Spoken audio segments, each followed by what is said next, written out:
نحمده ونصلي على رسوله الكريم اما بعد فاعوذ بالله من الشیطان الرجیم بسم اللہ الرحمن الرحیم۔ آج انشاءاللہ تعالی ہم پڑھیں گے فضائل سورۃ الطارق، یعنی سورۃ الطارق کی فضیلت۔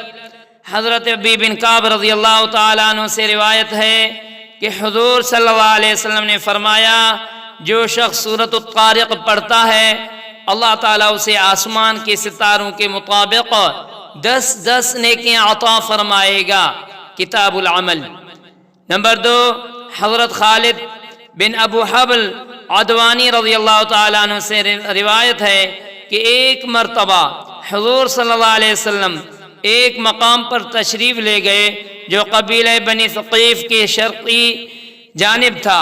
وہاں پر حضور صلی اللہ علیہ وسلم نے لکڑی کی کمان سے ٹیک لگائے ہوئے یہ سورت پڑھی۔ پاس ہی راوی یعنی حضرت خالد رضی اللہ تعالیٰ عنہ موجود تھے۔ انہوں نے حضور صلی اللہ علیہ وسلم سے یہ سورت سن کر یاد کر لی۔ جب راوی واپس اپنے قبیلے بنی ثقیف کے پاس آئے تو لوگوں نے پوچھا کہ تم فلاں جگہ پر کیا سن رہے تھے؟ تو انہوں نے کہا کہ میں کلام الہی سن رہا تھا۔ مسند امام احمد۔ فائدہ: طارق کا مطلب اللہ تعالیٰ کی طرف سے ظاہر ہونے والی روشنی ہے۔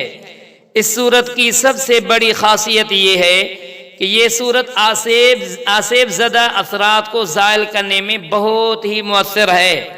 لہذا اگر کسی پر آسیب کا اثر ہو تو اس سورت کو 11 روز تک روزانہ 111 مرتبہ پڑھ کر پانی پر دم کر کے آسیب زدہ کو پلائیں، انشاءاللہ تعالی آسیب کے اثرات سے ختم ہو جائیں گی۔